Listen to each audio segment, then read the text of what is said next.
It's a windy day, we've got sailplanes out. So it's a good day to talk about Speedbar.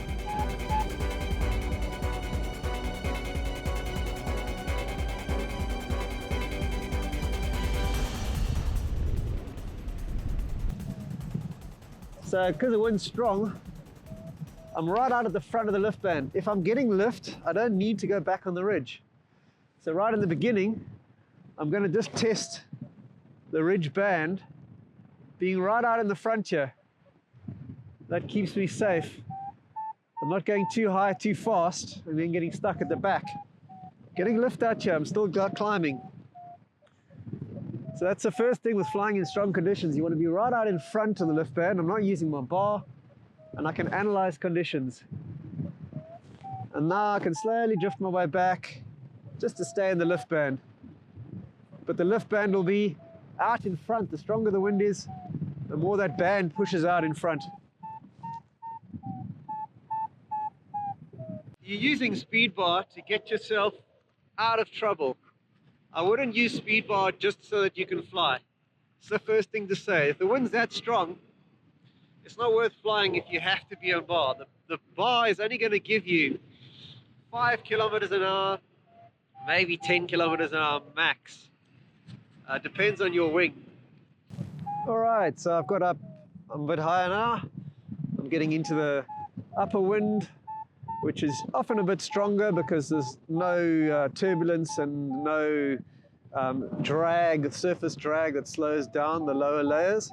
So this upper layer is just running smoothly across from a long way, picks up speed. So I've got slightly less penetration up here, forward speed. I'm looking at my GPS, I've got about 10, 11 at this position. So that's 12, 11 there. Just going to that position with my hands takes it up to 20, 18. That's quite a change from there with a little bit of feeling on the glider, you know, if you're holding it back and you to there. Let's put some music on.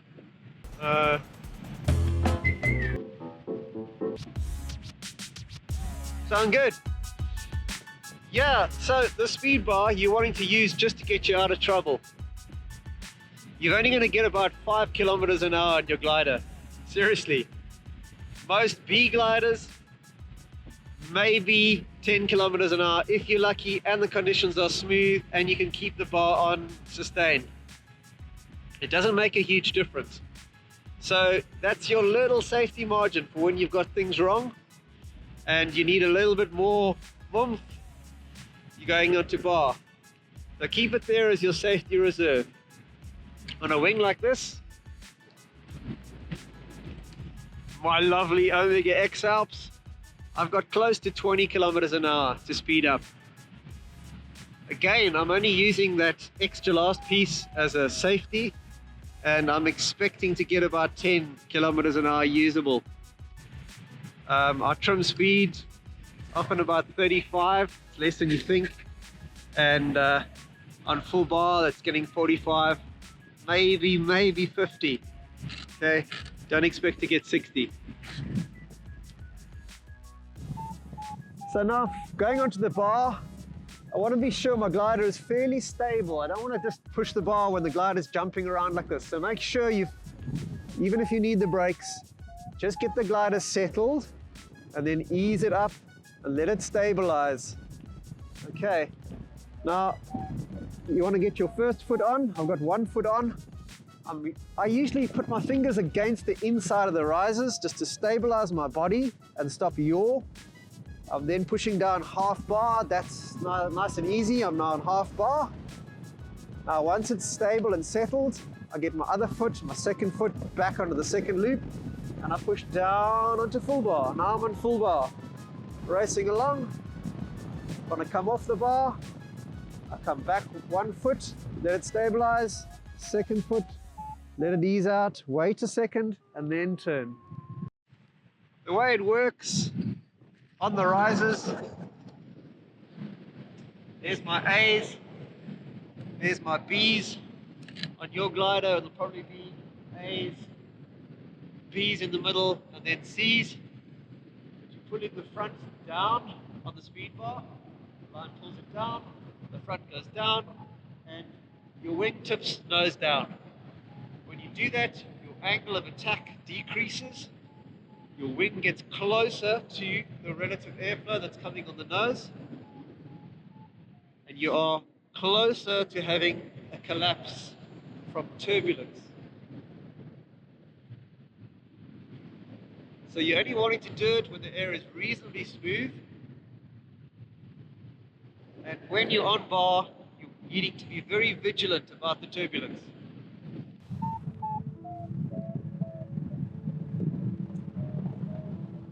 All right, now if you've got a speed brake riser system where your back risers are connected through the B risers to the A's, or a two-liner like mine, you can use the back risers just to keep contact with the wing while you're on speed bar.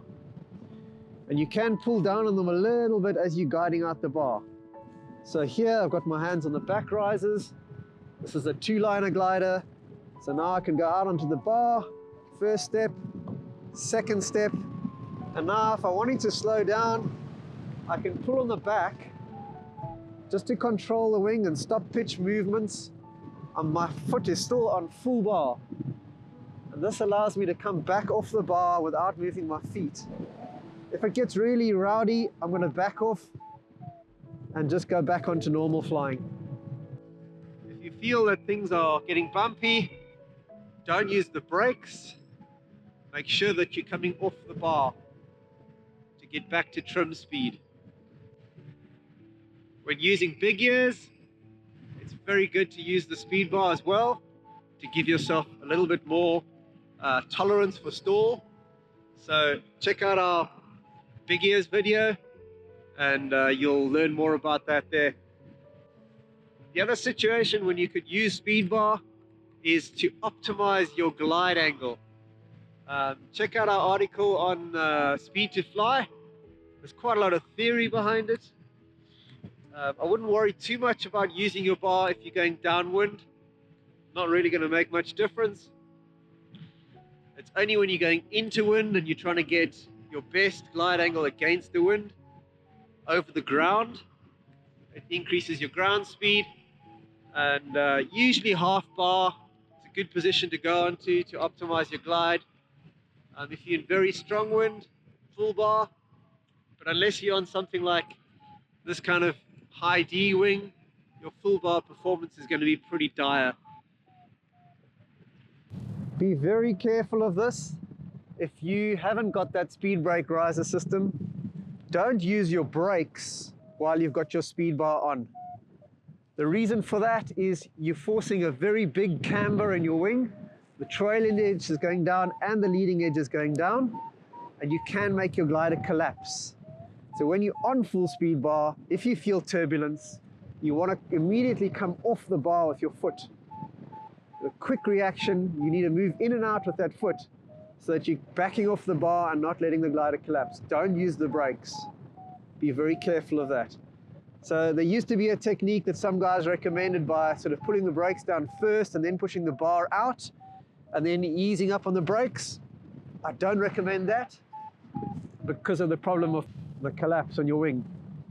Make sure that you just stay on the bar when you're on bar and only use the back risers if you've got that speed brake system. So things that can go wrong on speed bar. Well, if you jam on the speed bar too hard, too fast, you can get a rapid acceleration. It might cause a collapse because you just dived through into some turbulence. So take your time, ease onto the bar. The other problem that pilots can do is coming off the bar from full bar. I'm now fully accelerated. Coming off too quickly and then putting in a turn. You can cause a spin on your glider because you've got such a high angle of attack and then you try and turn it. So make sure rather that if you're on bar, you come off and you wait 1, 2, 3 and your glider will come overhead again before you put in a gentle turn input. We've got some sailplanes joining us. Woohoo! Check that out. Just to mention that not all gliders are as good on Speedbar. There's a noticeable difference between the classes. The higher class wings go a lot faster, and the state of your wing makes a big difference. If your glider's out of trim, like if you haven't had a trim check on your glider in the last 2 years, it's quite likely that the glider is going to be out of trim. It can make a big difference on the safety when you're on Speedbar. You can actually start getting collapses when you don't expect them, and you can end up with a wing that either accelerates too hard or doesn't really accelerate much at all. And it can be skew. You can get pulled to the one side because your lines are shrunk on one side. So make sure you get your glider trim checked. I can recommend the Loft Workshop. It's what the guys that we use down in the south, and they will take your wing. They use their courier service. It's nice and cheap. It's very easy. So wherever you are, you can send your wing to them and they'll fix it for you. Otherwise, get your local service center to sort it out, but do get your glider trim checked. It'll make a huge difference on your safety overall, and it might be affecting your Speedbar too. Another safety thing to check with your Speedbar, these little guys. Flybubble Brummel cover. They're really cheap. It's well worth getting some, because it means that when you're on launch and you push out on your bar, suddenly you don't find that one of your Brummels is disconnected. If you can't get hold of these, you can just use rubber O-rings, but make sure you secure those little Brummels somehow. It's a pretty common problem with Speedbars. The other problem you can have is your Speedbar line that runs down through some pulleys. Make sure you include that in your pre-flight checks. Make sure it's running free and that you don't need to replace that line. At some point you're going to have to replace that line to stop it fraying and wearing out. Be careful when you're on Speedbar that you don't let the glider drive into some hard sinking edge of the thermal and you get a big collapse, because on the Speedbar you're going to have more rotation and loss of height when you have a collapse. Your reaction should be straight off the bar if you have a collapse.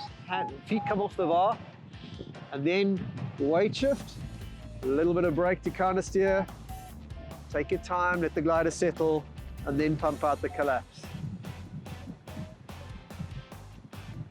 You want to be sure that you're not doing Speedbar through a very turbulent area. Particularly like when you're coming into land and you're near the trees and you're coming in below the tree height. Back off the bar a bit. Don't use the bar too low and too early, like right up just near your launch site. Okay, what happens if your Speedbar breaks? If you're in the air, your Speedbar line snaps and you need to accelerate. It is possible to do this. You can hang on the front risers, and by front risers I mean A's and B's. You need to be able to grab hold of basically where the Speedbar connects and hang on to that, and you can accelerate the glider a bit. It's very risky to do this if you're low and you're in turbulent area, just as you would with a Speedbar. So make sure you've got clear space, because now you're letting go of the brakes and you're basically hanging on the wing. You've got to be pretty sure that you're not going to collapse on the wing. It is possible to do if you're in smooth conditions. Let's say you're coastal soaring. You've got to snap out on your Speedbar. You can hang on the A's. And the way I would do it, I'll show you here. On my glider it's easy because I just have to hang on here. So you do it the same way you do in the big ears. Your hand that way, not this way. You got no strength that way. You're not going to hold yourself up. But that way, you can hold there. You can grab and twist just above the mailon. Grab, hold, twist, and hang like that. Good luck with that. I've managed about 2 minutes like that. It's a pretty hard challenge. See how long you can do a pull-up for with that twisted grip. It's not going to give you much, but hey, it might save your butt one day, so just have that there as one of your options. So when I'm going onto the speed bar, I'm stabilizing with my hands here. I'm going onto the first step. I'm waiting a second. 1, 2, 3. Yeah, I'm getting a bit of bumps there, so I'm using my back risers just to stabilize that and straighten up. And now I'm going on the second step. Okay, now it's super fast. It's the Omega X Alps. I don't know if you can hear me. And I'm very ready on these back risers to jam down. If I feel any twitches in the wing that I don't like, I'm gonna slow it down a little bit. Now I'm easing off the bar, stepping out, give it a second or two, and now I can weight shift and turn. Happy days. Cool, so thanks for watching. I hope that helps you keep you safe when you need your speed bar. Remember to not use the brakes.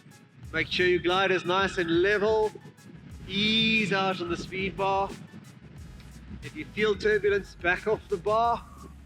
Or use your speed brake risers if you've got them. And don't use too much bar when you're close to the ground in turbulent areas. Come back off the bar a little bit. Thanks again to our patrons. You guys rock, and consider joining us there. It makes a huge difference to this channel. It means we can keep doing these kind of instructional videos. Let's be honest, it doesn't have much appeal on YouTube except for amongst us pilots. So that's how we fund the channel, partly. And the other way is by supporting us on Flybubble. We'll give you great service. It's what this whole business is built around. So I hope to see you in the shop sometime. Keep yourself safe when you're flying, and have fun when you're blatting out on speed bar. Let's go!